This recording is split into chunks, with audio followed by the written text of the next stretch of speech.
আসসালামু আলাইকুম বন্ধুরা, আমি আপনাদেরকে একটা ভালো আমল দিতেছি।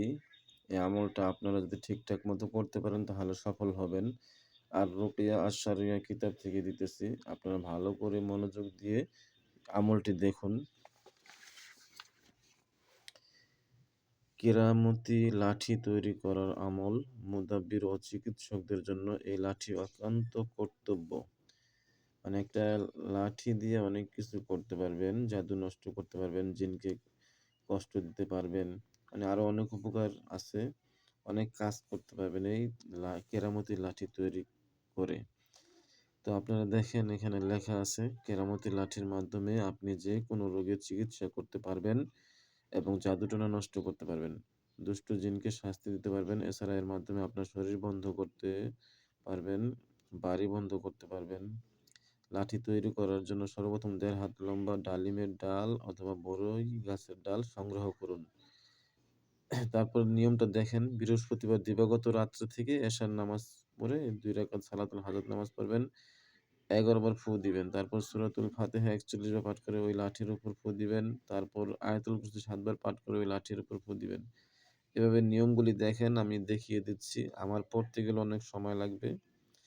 আপনারা বাংলা লেখাগুলি দেখেন এবং এটার উপর আমল করেন, ইনশাআল্লাহ আপনারা কামিয়াব হবেন।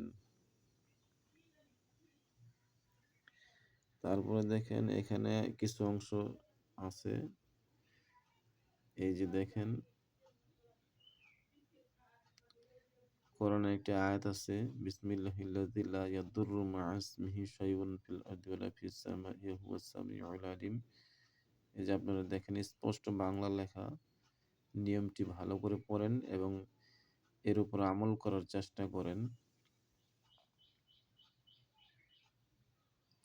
একটা কেরামতি লাঠি দিয়ে আপনি কি কি কাজ করতে পারবেন, জিনকে কিভাবে শাস্তি দিতে পারবেন, জিনের মানুষের জাদু নষ্ট করতে পারবেন, আপনার শরীর বন্ধ করতে পারবেন, এভাবে অনেক নিয়মে কাজ করতে পারবেন।